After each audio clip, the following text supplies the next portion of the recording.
Kayla. Welcome to the show. Hey, thanks for having me. And Kayla is on to share her pregnancy journey at 41.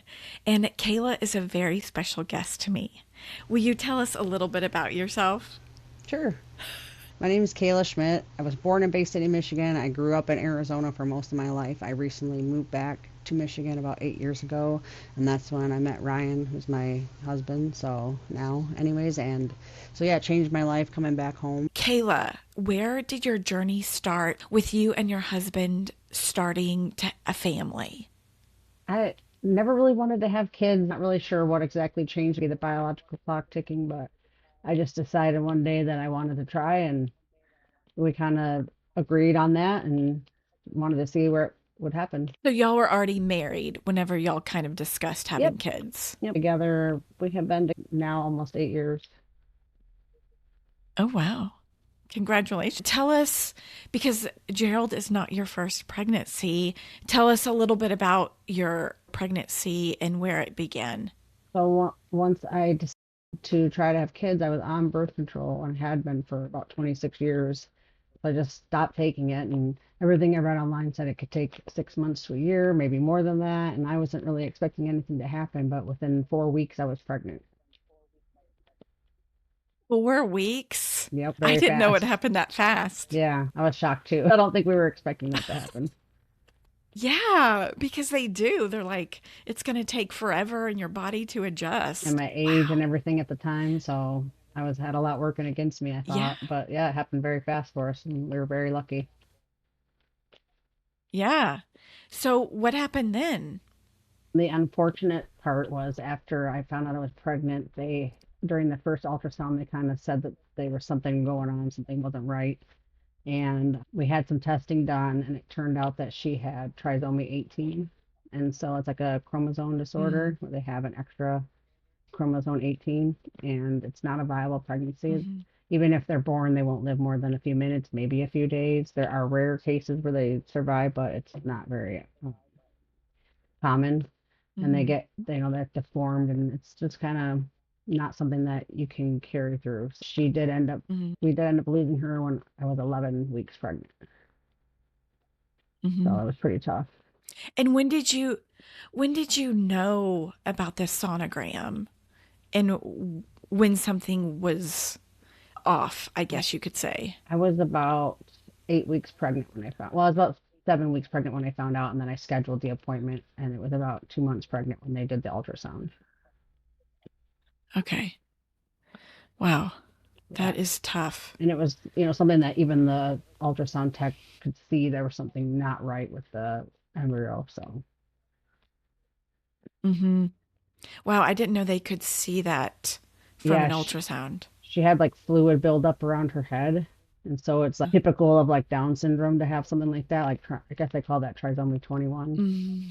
But they weren't sure if it Mm-hmm. was just Okay. Down syndrome or if it was something else. So they did the non-invasive prenatal testing to find out, and it was like Uh-huh. 91% sure that she had that. Oh, mm, crushing. Yeah, it was pretty hard on me because I was just like, oh my gosh, I got pregnant so easily. This is great. It's gonna be awesome. And then it turned out not so awesome, but it was still a blessing, and I still felt very lucky. Yeah. So where did you go from there? Like, what were you thinking? Like, am I going to try again? Do you need time to grieve? I was really sad for a long time, but I did want to try again, and I thought, well, it happened so fast last time, it will happen fast this time, but it didn't. So it took a long time, and Mhm. it was really hard on me every time there was a negative test or there was no ovulation that month, or just, I mean, every time it was crushing, and it lasted for I think a little over a year before I did get pregnant. Uh-huh. Hmm. So you were doing the ovulation tests. Yep. What else were you doing to kind of prepare during that time? Well, the unfortunate thing is I don't really have a whole lot of finance, so I wasn't doing anything that cost money per se, and I didn't really have like a fertility doctor or anything. I just had my regular OB doctor helping me out, but she would give me tips. I was taking progesterone, And I started taking supplements on my own that I researched on the internet because a lot of doctors don't really believe in those things. But I was taking ubiquinol, which is a form of CoQ10, and I was taking NAC, which is for like immunity boosting, but it also has been proven to help with miscarriages. So I was taking a couple supplements and the progesterone and Mm-hmm. testing every month. But But yeah, I was getting a lot of negative ovulation tests too, so I just wasn't producing anything. yeah, you just weren't ovulating at all. Yeah, as far as the testing was showing, and I would test before, after, during, Yeah. like all the time, and nothing was ever showing positive. So Yeah. And but you were still having your cycle. You just weren't ovulating, I guess. correct. Yep. But I kind of So, had some other things going on health wise. I was dealing with, I had a surgery about 3 months before I decided to try for the first time. And the surgery went yeah, really you're bad. back. Yeah, the surgery went really bad on my back, and they had put an implant in there, and it was like wiggling around and like digging a hole into my spine and stuff. So for about 18 months, I was suffering and trying to get into the University of Michigan hospital for a team of doctors to work on it. And during that time is when I was still trying, but my back was in such rough shape. I was so physically in so much pain. I think my body was just telling me no. So as soon as I had that second Mm-hmm. surgery, I was pregnant within 2 months.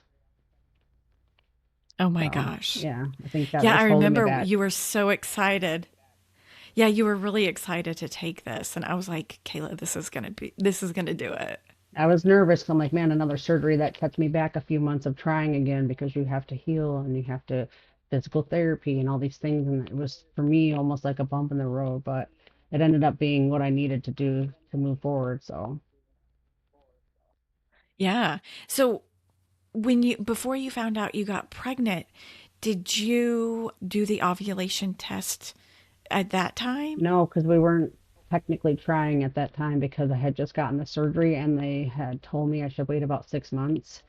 So I really wasn't doing Mm-hmm. anything and was kind of starting to give up. And I had already put a time on it. Like, if I'm not pregnant by September next year, a year after my surgery, I'm just going to give up. And I was kind of setting a Mm-hmm. goal like, if it doesn't happen, then I'm not going to keep freaking out about it every month and stressing myself out. Because obviously that's not helpful either. But Mm-hmm. it's tough when you really want Mm-hmm. something so desperately. So Yeah. So how did you find out what happened? I was kind of like, I don't know, I wasn't not feeling well, but I was just kind of tired all the time. And I was just sitting on my couch with my husband. We were just listening to music and talking, and I just stood up, went to the bathroom, and took a test. I don't really know what told me to do that, but I just did, and I was like pretty shocked that I was pregnant. This was like when I found out it was about 4 months after my surgery, so I didn't know for the first 2 months. So I was about eight Mm-hmm. weeks pregnant. Oh Yeah, my what were God, you thinking whenever you saw it? excitement and sadness and like stress and worry. Like, is it going to happen again? Is he going to be, abnormal? Is it going to end in miscarriage? Will he be healthy? I mean, I just was a roller coaster. I was trying to be excited, but it was really hard to like just feel joy, honestly, Mm-hmm. and stuff. Yeah, I get that. And it was scary. It's like, oh, is this happening again? Like, is it going to end well, or it's just so many unknowns. Mm-hmm. Well, tell us about your pregnancy. How was it? It was rough. It was stressful. There was just one step at a time. It was first, then we got to get the ultrasound, then we have to get the non-invasive prenatal test, then we have to get the anatomy scan. It's every little step was one step closer to having the baby. Get out of the first trimester, get to the second. Just all these things. So it was just really almost like in the moment. I just had to be very present and try to like just take it one step at a time because once one test came back good, then the next test came back good. And I was trying not to get my hopes up because you just never want to go back to that place that you came from with the first loss. Yeah. It's tough. Well, tell us what was it like getting that test back and saying that he was normal? Oh, I was like being quiet. It was early in the morning, and probably like 7 in the morning. I was on my phone. It popped up that I got the email. Of course, I was waiting and waiting, but it usually takes 2 weeks. And with when I got Jane's back, it was like within I want to say 6 days. So it was like really fast because something was abnormal. It was just right away. So when it came back so fast, I thought, oh man, it's going to be negative or, abnormal. But it when he was normal, I was pretty excited. I didn't really want to say, I didn't want to jinx it by saying it out loud, but I, of course, told Brian because he's sitting right there drinking coffee. And I'm like, the baby's the boy and he's okay. And then, I got really excited, but I had to rein it in a little. So I'm like, this still doesn't mean he's not deformed in some way or developing abnormal some other way. Maybe not genetically, but maybe physically.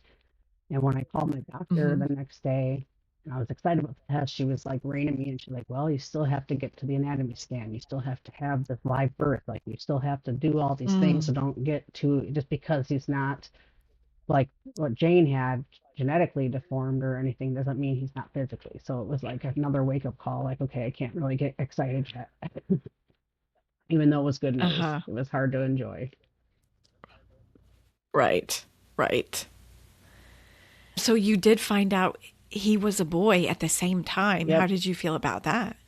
Well, originally we discussed having a boy. That's what we wanted. And then when I had got told I was pregnant with Jane and it was a girl, I did kind of secretly get excited. And then I was not sure what I wanted, and I just wanted it to be healthy. So I was kind of like sad that it wasn't a girl, just because of course, I was thinking of Jane at that moment. Hmm. Sure. Always on your But mind too. just wanted a healthy baby. And like I said, originally we discussed having a boy. So I'm very happy that he's a boy. Trust me. I'm Yeah. glad that I'm a boy mom for sure.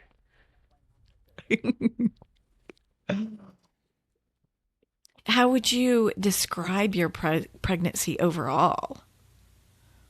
It was physically really hard on me. I started getting preeclampsia pretty early on, and it just, as I grew, as the baby grew, it just kind of got worse and worse. My feet were so swollen, I could barely stand up after, towards the end, and it was just really hard. Plus, I'm, stressing out about it the whole time. It was not an enjoyable pregnancy for me. And I see some other women, and they're just like, "Oh, I'm glowing, and everything's great, and I love being pregnant." I'm like, I hated it.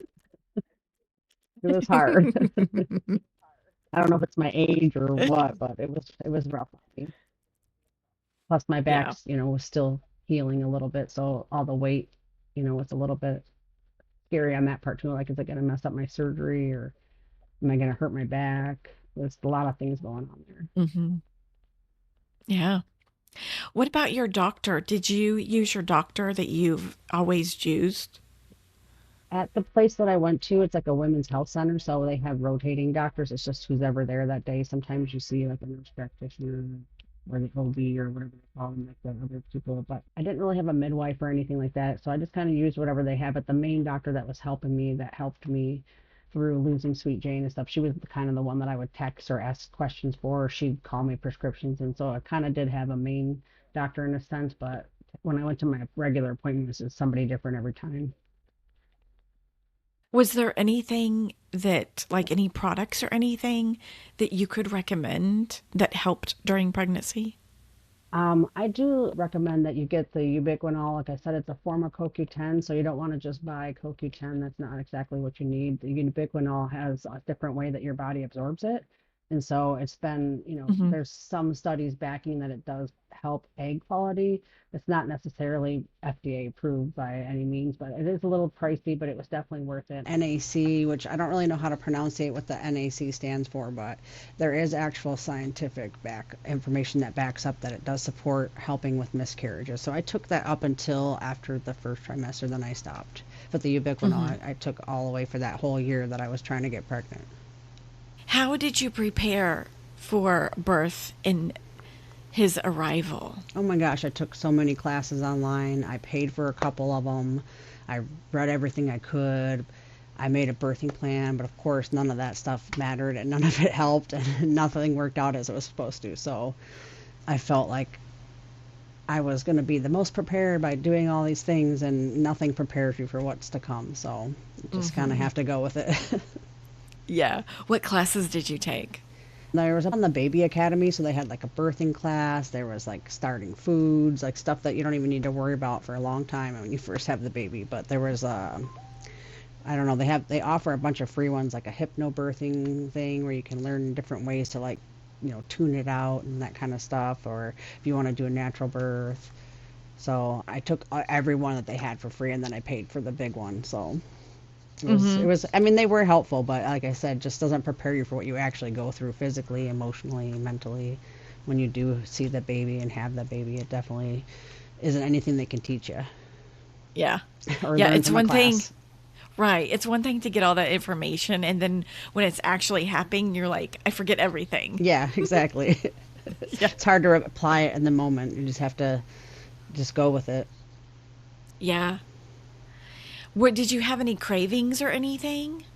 You know, I honestly did not notice anything unusual. I did have morning sickness for the first 3 months. It was pretty bad, but it wasn't even just the morning, it was all day. I wasn't actually like vomiting or anything, but I was so nauseous. Like would get dizzy and just I was really tired. Once I got through that, I mean, I was good for the middle part for the second trimester. I was actually pretty happy and I kind of had that little bit of glow and I was like getting excited, but then the third trimester came and I was big and heavy and I had the preeclampsia really bad, so I started struggling again. So it was tough Mm-hmm. on me. Yeah, did you take anything for the nausea? I don't believe so. I think they just had me cut out like no coffee or any kind of caffeine. I would just eat bland foods and just kind Mm-hmm. of try to get through the day. But there really wasn't anything that I don't recall taking anything. No, Mm-hmm. Did you change your diet at all, like afterwards, like this after the nausea? no, nope. I Mm-hmm. just kind of tried to eat healthy and try to make sure that I was eating more. I didn't usually eat breakfast, so I started having to try to force myself to eat in the mornings. You got to try to nourish your body while you're, nourishing a body. So it's tough Mm-hmm. to try to get those foods in, especially when you're not feeling good. Even after the nausea went away, it was still hard to eat for me. Mm-hmm. Okay. So let's get to the birth story. So you were like really early, I would say. Like you were what, 36 weeks whenever it started? They, I was like I said, I was struggling with preeclampsia, and it just kept getting Mm-hmm. worse and worse. And they were monitoring me, obviously, and I got kind of sick, started feeling like I was getting a cold. And it turned out that they tested me for COVID. It was the first time I ever had a positive COVID test. And once that happened, my blood pressure went over 200. So they decided to induce me. I was actually 35 weeks when they started, but it took a whole week from when they Oh, started to wow. induce me till I had the baby. It was like 6 days. And Oh, that's right. because of the preeclampsia, they had to put me on that magnesium stuff. And so I couldn't Mm-hmm. even get out of bed. I was like literally just bedridden, just had to lay there. I couldn't move. I couldn't do anything. And it makes you feel really sick. Like they were giving me too much and I started kind of like almost fading out. I was like, I don't think I'm going to make it. Like I felt like I was dying. It was kind of scary. And then they kind of took it back a little bit, but they had to have me on it to save my life. So it was like kind of one of those things where it's saving my life, but it was hard on me. It was making me sick. I couldn't see right. I was like not talking very well. It was like really kind of scary, but I needed it Uh-huh.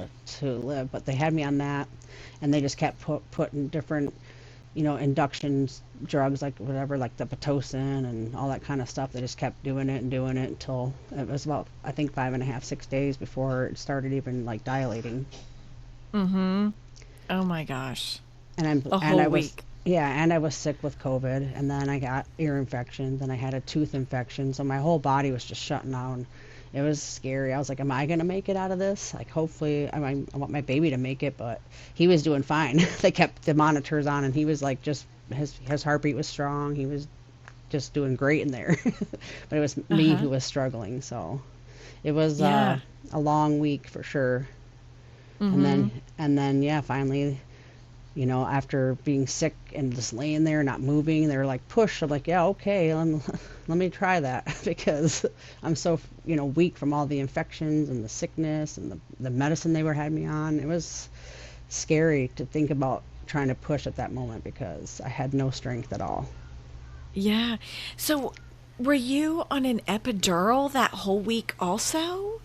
The first, I want to say 3 days, I was not because I was planning on not getting one at all. But after I kept getting weaker and weaker, I was like, there's no way I'm going to make it. Like, I didn't even feel like I was going to make it in general, but I was like, I have to get it because at this point I'm so physically just drained. I have no strength. I need something to help me get through. And the pain was starting I mean, there wasn't really contractions, but I was, starting to feel something happening there. So I went ahead and had them do it, but because of my back surgery, they had to move it up a notch. And I don't know, I was like a little nervous about that 'cause I'm like, that's not where they normally put it. So they're not doing their normal job. They're doing it something that's different for them.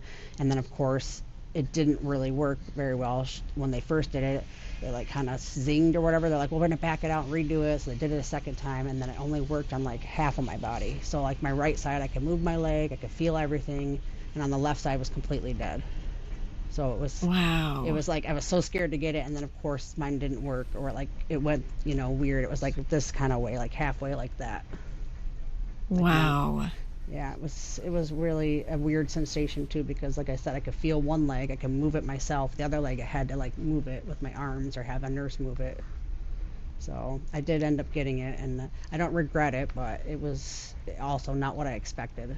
I Hmm. had a complete birth plan, and nothing went as expected at all. I didn't want to do the epidural. I didn't want to be induced. All these things. I wanted to hold my baby right afterwards. Um, the only thing that I did get was that I did still have a vaginal birth, but even that wasn't exactly as planned because they did use the a vacuum, so it was a vacuum assisted vaginal birth, and it Hmm. was induced. Yeah. So go back to like when they were telling you to push. Like what was happening? Can you kind of tell the story from there? Yeah, there was actually about six female doctors in there. It was probably one of the most like woman powered situation I've ever been in. 'Cause they're all like, "You can do it, push!" And there was just so many women like cheering me on who had done it, and I was like, "I can't do it. I'm so sick, and I'm on all these drugs they had me going on, and I wasn't in my right mind. I had the epidural. I was just all kind of like not feeling like I could do it, but they just kept cheering me on, and I just never gave up. And I got it. His head started kind of coming out, and they were like, "We could try this." They were just doing. They really were doing everything in their power to not resort to C-section because that's not something I did want. But there was at one point I was pretty sure I'm like, just cut him out, just cut him out, like freaking out because I just couldn't do it anymore. So they did do the vacuum. They tried it twice, and he finally came out on the third try. They're Hmm. only allowed to try it, I think, three times. It's only safe to do. And if it doesn't work at that point and I couldn't push, they would have had to do a C-section. But thankfully that we got to avoid that part. Yeah. Was the vacuum like painful for you or anything? I didn't see it. I didn't feel it. I didn't hear it. I don't know. It's like almost like a little cup that they stick on the baby's head, and it kind of Hmm. just suctions him out. It's not really like, I don't know if it doesn't look like a vacuum, obviously. It's like a little hose and a little cup. And they stick it on his Hmm. head and it kind of pulls him out. But his head did kind of come out like a little cone shaped at first, but it's back to Hmm. normal now, so that's good. Yeah. And what happened from there? Well, from there, they tried to put him up on my chest, but my umbilical cord was so short, he only went up to my belly button, so I couldn't even see him or feel him really or hold him. And then the NICU came and took him right away. So I didn't get to see him or hold him or anything. They just whisked him off. No, why did they take him? Because he was basically almost 4.5 weeks early, they Hmm. were, concerned with his breathing. And they had given me medicine prior to that. I don't remember what it was called 'cause it's been so long, but they gave me some kind of shot and that was supposed to help develop his lungs faster before they did the induction because they do have a lot of breathing problems when they're first born like that. And I Hmm. think I think everything that they did was in precaution, not necessarily nothing was wrong with Gerald per se, but they did have him on a ventilator. They had him hooked up to an IV. Like when I did finally see him, he was in the incubator. Everything was more just a precaution to make sure that he was going to be okay, but all the machines and all the things came off within a few days, so he ended up being Hmm. fine, but they did take him away. And because I had COVID, they had to put him in a special um, portion of the NICU, so it was just him in there with one nurse 24 hours a day in this little Hmm. incubator. It was really hard to see him hooked up to all those machines for that many days, and he was Yeah. all alone in there, so Hmm. And so when was the first time you got to hold him? it was about 24 hours later because I wasn't able to get out of bed because of the magnesium. So they had to keep me on it to make sure that my blood pressure was going to drop after the baby because usually Hmm. preeclampsia does resolve itself after the birth.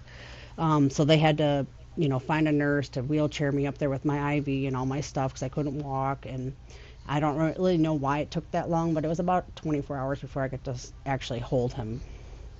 But I Hmm. got to see him probably 15 hours after, something like that. They let me go up there and just look at them through the incubator, but I didn't get to hold them for like a whole Hmm. day. It was really hard. Yeah. What was it like holding him for the first time? It was kind of scary because I'm hooked up to a bunch of stuff and he's hooked up to a bunch of stuff, and there's this picture, and I got like IVs and bracelets everywhere from all the different hospitals I went to, and he's hooked up to like three different things from the NICU, and he's like kind of coming out of the thing with all these wires, and it was scary. It Hmm. was, I mean, I was trying to be happy, but it was more like, it's so sad he's like this, and I'm so sad that I'm like this, and we're both just hooked up to wires and crying. But it was Yeah. beautiful in its own way, but it was scary. Hmm. Yeah. Yeah. I get that. So how was, so how long did it take for like the swelling and stuff to go down? For me, Yeah. they kept me on the magnesium for about 3 days. I was in the hospital for about 8 days altogether. Well, about four after the baby. So they kept me and they had me on the magnesium again. Like I said, they took me off about a couple days later, and I wasn't able to walk for about 4 days. And when I did finally get up there, I walked up all of myself to the NICU. So I guess I would say the swelling probably went down within about 6 days. And the Okay. preeclampsia started to go down. My blood pressure was going down. Mm-hmm. But I was pretty in rough shape still just from being on all that stuff they had me on. Yeah. Did they worry about you like leaving without all of your swelling going down? They did monitor me closely, and they gave me labetalol or something like that. It's like for high blood pressure. And I took Mm-hmm. that with me, and I had to, or labetalol or something like that, but I had to take it twice a day, so in the morning and at night, and then I had to go back to visit their doctors at the hospital that I had birth Mm-hmm. once a week for the like a couple weeks there, to Mm-hmm. like get tested and have my blood pressure checked and things like that, because they were worried. They didn't want me to leave when I started pushing really hard to get out of there. It was about like a week deep, and I was like, I need to get out of here. Like for my own mental health, I want to go home. Like my baby's Yeah. not coming with me as it is, so like I want to get out of here. I need to start taking care of myself. I'm just laying in a hospital bed being sad that my baby's not with me. So I Yeah. just kind of pushed really hard for them to let me leave, and they only let me leave if I agreed to come back. Like I said, about it was like once a week or something like that for about a month to be Mm-hmm. checked. So they did monitor me very closely though. Yeah. And what's so fascinating is that I got pregnant before you. Mhm. And so I was late and you were already having your baby before I ever did, which is just so funny. It was kind of crazy. I think you were 2 weeks overdue, and I was 4 weeks early, so it was like a whole 6 weeks there Yeah. in between that. I should have had Gerald long after you. Yeah. Yeah. So funny.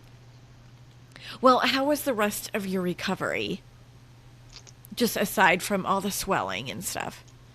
You know, it was really hard and stressful for me trying to balance, taking care of myself and then trying to find a way to take care of Gerald while he's in the NICU. And they're great. The nurses are great. They're helpful. They try to show you things. They try to let you do everything that you want to do. If you want to be there and you want to change diapers and change his clothes, they do. They try to encourage you to do those things, but it's still not the same. You got people watching you, and there's like nurses right there, and like there's wires everywhere, and noises and beeping, and other babies crying, and it's very awkward and weird, and you're trying to see your baby. You just want to snatch him up and hold him. They're watching you, and you can't really do that. You can only do certain things, and it was just a lot to try to take care of myself. And then, I at first tried to stay in the mother's rooms, is what they call it. It's like next to the NICU. You can sleep in these little rooms, but it's literally enough room for a bed. It's like a tiny little like closet, and you're there Mm-hmm. alone. You can't, I was there alone, and I'm just like in this little prison room. It felt like, and yeah, I could walk to the NICU, but then again, I'm like, I'm not home. I'm not resting. I'm crying. I'm trying to pump every 3 hours. There's no milk coming, and you're just like, it was a lot. So after 3 nights of that, I decided to go home, and of course I didn't sleep because I'm like, I left my baby, it's about 20 minutes away, so it's a far drive, and I felt guilty about leaving the hospital, but I was just so drained. I just wanted to see my dog and my two cats and my husband, and I just wanted to be home in like comfortable clothes, not hospital clothes. And It was a really tough decision, but as the days went on, I found a healthy routine with going to the NICU in the morning, spending all day, leaving for lunch, coming back for night, and then just going home to sleep because you're going to drive yourself crazy if you try to stay up there 24 hours a day. It's just not going to work. And you're so Yeah. physically exhausted. There was no point. You're not helping the baby in any way by doing that. So I had to really learn how to control the mom guilt and just Mm-hmm. try to take care of myself. It was rough. Mm-hmm. And tell us, how long did he stay in the NICU, and when did your milk come in and that happen? So I was pumping every 3 hours, like on a very tight schedule. I didn't get You milk were. for probably, yeah, I didn't get milk for probably 5 days. I mean, there was a little bit coming out, but we're talking like minuscule amounts.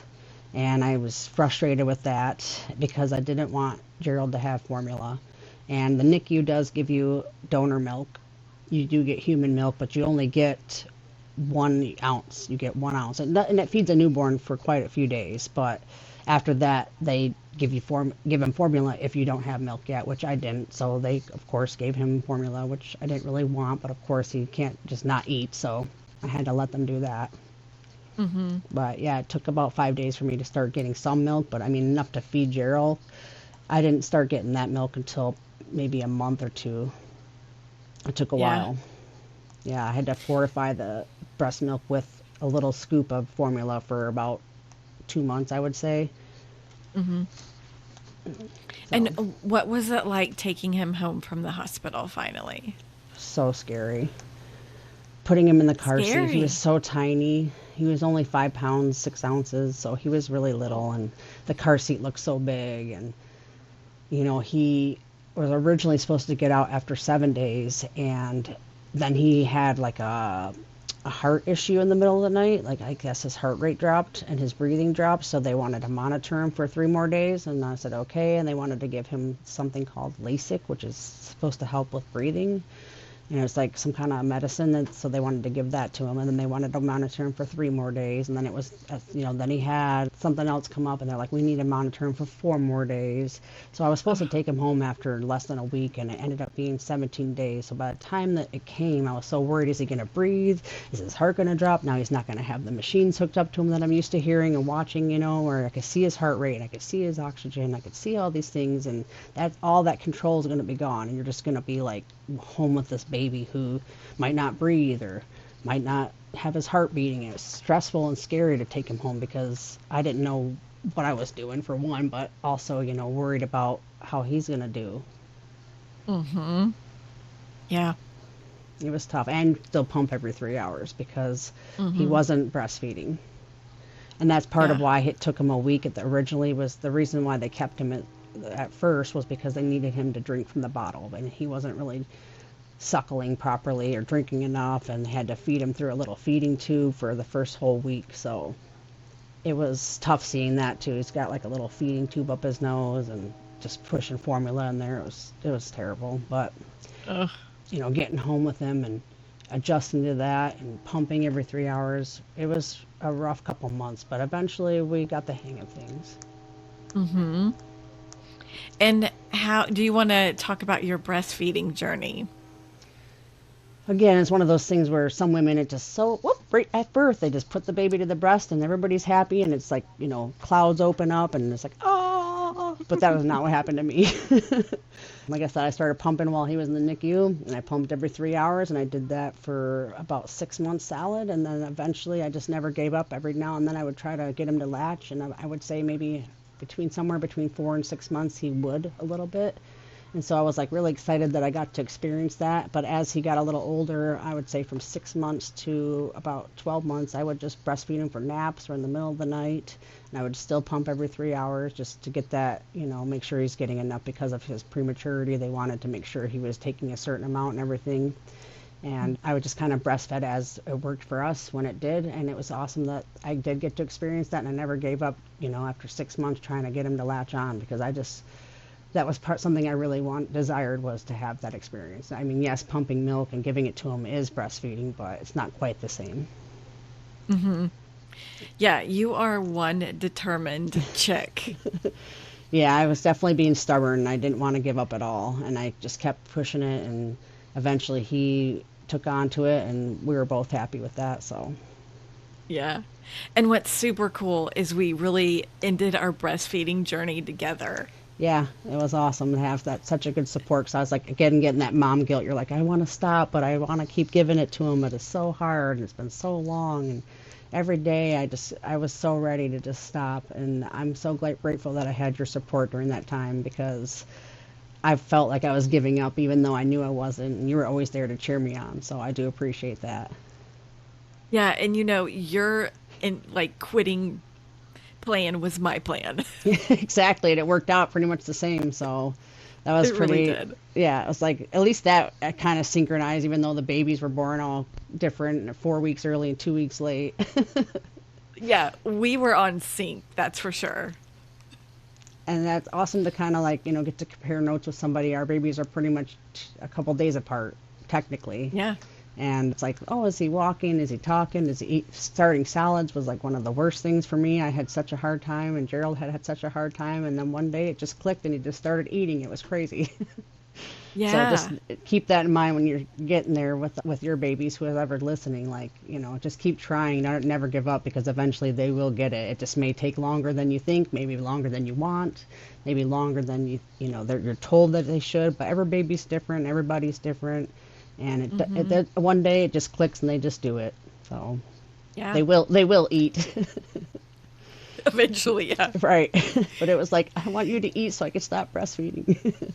Yes. Yeah. So, have you gotten your ring in yet? I have not. It should be coming within the next month or so. I ordered it. I thought I timed it out, but she said 6 to 7 months, so she's a little bit behind. But I'm thinking it's going to come in the next couple of weeks, and I'm really excited about that because, like I said, breastfeeding was one of the hardest things I've ever done in my entire life. So, like, some people it's easy, and some people it's not, and some babies get it. But I'm excited to have that piece of jewelry, so I'll never forget. Yeah, tell the listeners what the ring is.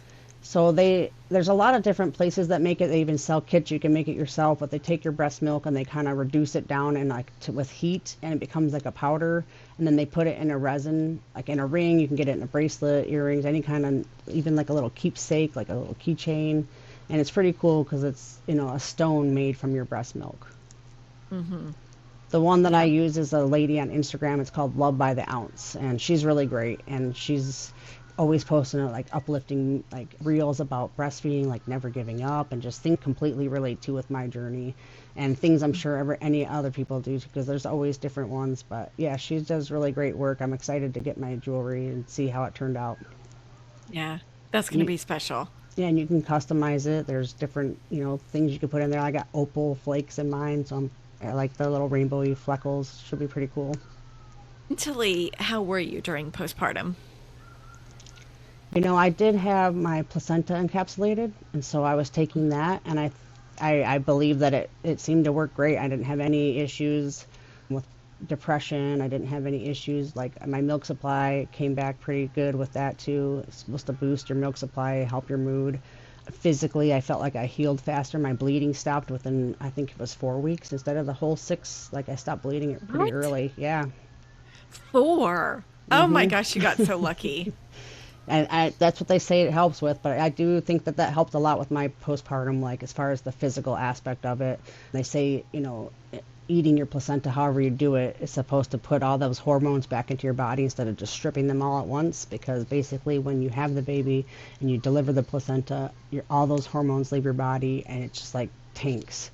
So if you kind of put them back in slowly, you're kind of weaning yourself off of those hormones. It's kind of the Hmm. idea of eating the placenta, I guess. But yeah, I had mine encapsulated, and I'm really glad I did that. It was kind of expensive, about $500, but it was worth it, and it seemed to help a lot. I didn't really have. That's the only thing I guess I would say was easy for me would be postpartum. Wow. That's great. Yeah, after everything I went through was almost like ah, you know. Yeah. Something makes something Right. easy. But yeah, I didn't have any issues there. Is there anything else you want to mention about being postpartum or recovery or anything?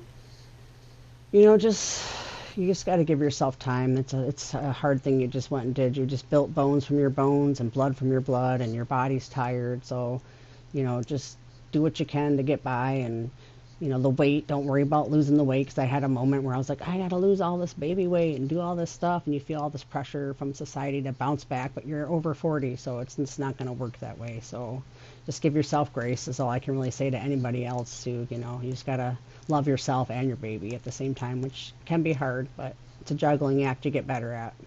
Do you have plans to have more kids in your 40s? No. One and done. I'm absolutely one and done. He's a blessing and I love him and I wouldn't change it for the world, but just I went through so much. I don't want to risk my life or another baby's life in that sense, just because I had the preeclampsia so bad that if you do get pregnant, it's almost likely you'll get it instantly. So it's like if you've had it before, I guess it's a thing that's reoccurring. There, it would be dangerous almost also. But yeah, I think I never wanted kids before, like I said, so I feel like I'm pretty content with one. I don't know if I would want multiples. I never thought about it past that. But after having Gerald, and I was like, oh, he's so special, and like maybe another one would be nice. There was a couple times I had the thought, but I was like, physically, I don't think I would do well. So I think I'm going to just be one and done and be grateful that I have Gerald and he's healthy. And I had my time with Jane, and I'm grateful for that too, even though she didn't make it. And what has been your biggest challenge being pregnant over 40? Just getting pregnant, I guess, really. And people telling me you can't do it, it'll never happen, you're too old, your eggs are too old, it's never going to happen. I had a lot of people tell me that. And I got to prove them wrong, I guess. So I'm just happy that happened, and I'm grateful that everything worked out for the most part. Yeah, I had a lot of troubles getting there, but it all ended up great. And Gerald's healthy now, and he's 13 months, and we're doing good. We're getting in the swing of things of being a mom and a son. So it's nice to kind of see myself change too, because there's just things I never thought I'd be doing, like carrying a diaper bag and loading a baby into a car seat. These are things I just never desired or pictured myself doing as a 20-year-old, So doing it in my 40s, I feel like no regrets at all. Like this was my time to shine because I've done all the things that I wanted to do, and I'm not gonna feel like a kid's holding me back from anything. And in fact, I felt like I was missing something in my life. Maybe it was that one thing, and I feel totally complete now. So I I think love having that. I think having a kid later in life isn't necessarily a bad thing, and people shouldn't always put a negative thing on it. Like, you're so old, and he's going to be, you'll be in your 60s when he graduates. But it's like, my mom's in her 60s and she's babysits him, so she's doing just fine. I'm sure I'll be Your just mom fine. your mom is amazing, by the way. Yeah, I love her a lot. She's been super helpful, and you know, going back to work wasn't as scary because I did have that support for her to watch him instead of having to put him in a kind of daycare setting or with strangers or a babysitter. It's his grandma, so she's there for him, and I'm just glad that I have her still around, even though she's older now and I'm older, and Gerald's still little, but we're doing good. We're making it work. And is there anything you would recommend that would prepare someone for birth and pregnancy over 40?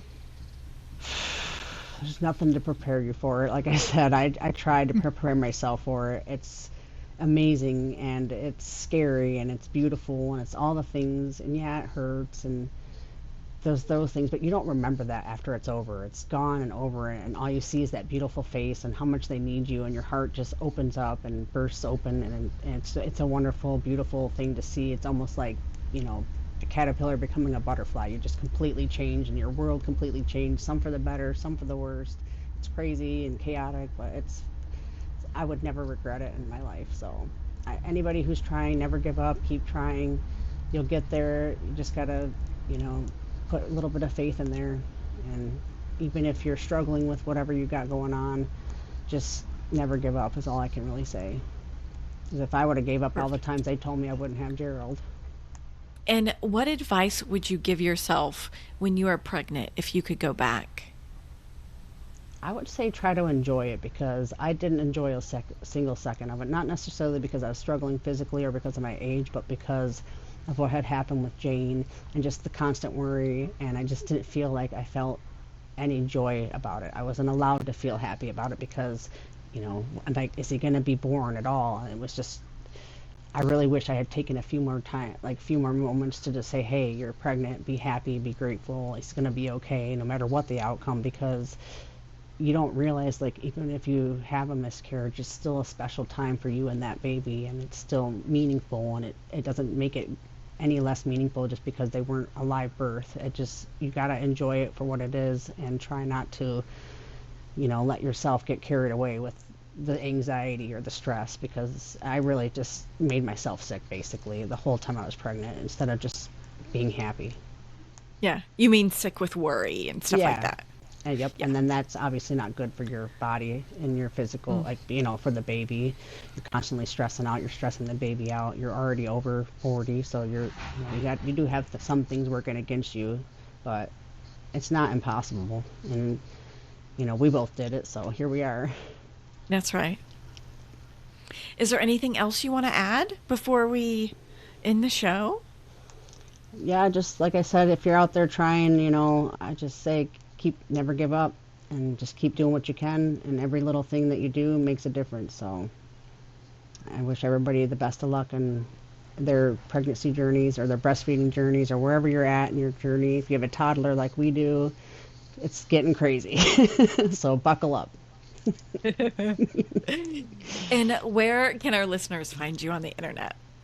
I have Instagram and Facebook, so it's Kayla Schmidt. My Instagram is somegirl420, and I think that's about it. Well, Kayla, thank you so much for coming on and sharing your story. Yeah, thanks for having me on, and I'm glad to be a part of your show because you've been a huge part of my journey. So I found your page on Instagram thinking I needed some kind of support because I kept hearing you're never gonna do it, and there's this page, I was like, man, this is exactly what I need in my life. So I'm just glad I hit like follow and we started talking, and you've been a huge support for me, and your show's been an inspiration for me to never give up myself. So I appreciate that.